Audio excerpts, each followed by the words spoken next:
So AronRa says there's no evidence for the existence of God, or that Christianity is true.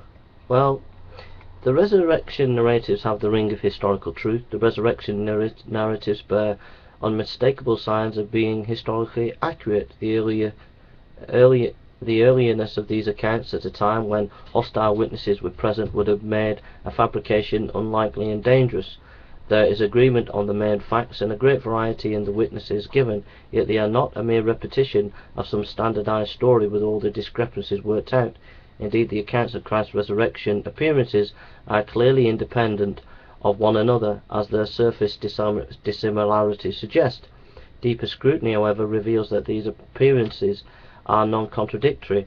Henry Morris writes, "It is well-known rule of evidence that the testimonies of several different witnesses, each reporting from his own particular vantage point, provide the strongest possible evidence when the testimonies contained superficial contradictions that resolve themselves upon close and careful examination. This is exactly the situation with the various witnesses to the resurrection." Then, second evidence of the resurrection, Paul's life and ministry is a strong witness of the resurrection. At the time Paul met the resurrected Christ, he was an ardent antagonist to the Christian faith, a highly educated man. He was not easily persuaded of anything that appeared contrary to or consistent with Mosaic tradition. It could be said that he would have been the last person on earth to accept the idea of a crucified resurrected Messiah, based on the Jewish expectation of the time. The fact that he became solely persuaded of the resurrection of Christ, that he completely dedicated his life to his risen Lord, is powerful evidence of the reality of the resurrection. Kennett writes, "With a very few years of the time of the crucifixion of Jesus, the evidence of the resurrection of Jesus was, in the mind of at least one man of education, the Apostle Paul, absolutely irrefutable."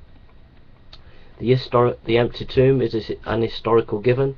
No reputable New Testament historian doubts the historical fact that the tomb in which Christ was placed after his crucifixion was empty.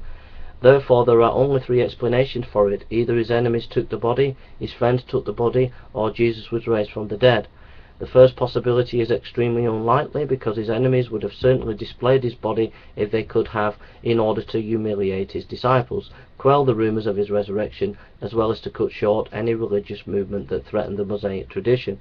It is equally unlikely that his friends would have taken his body, because after his resurrection they were profoundly disappointed and discouraged, men who did not believe that he would be resurrected. It is absurd to think that under these conditions they would invent a scheme in which they would steal away the body to fabricate a story they obviously did not believe.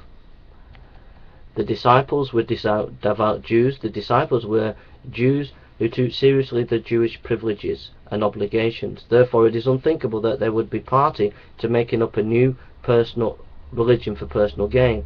To a first century Jew, such an act was equivalent to lying against the God of Israel, as Paul argues in 1 Corinthians 15:12-19. For a first century Jew, lying against God and perverting his revelation would mean risking one's salvation and future participation in the Messianic kingdom.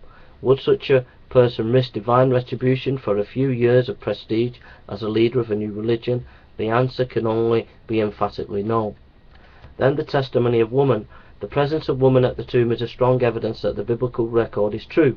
Women had virtually no credibility in the first century Jewish culture, and their testimony in a court of law was considered worthless. For example, if a man was accused of a crime that only woman witnessed, he could not be convicted on that basis. If the account of Jesus' resurrection were fable, added later in an attempt to authenticate Christianity, why would the record have woman be the first? Why would the record have woman be the first to see him and testify to the empty tomb, unless it had actually really happened that way?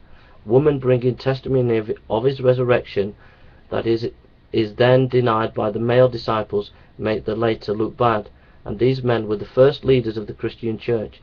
A fabricated story added later by the church would certainly have painted their first leaders in a more favourable light.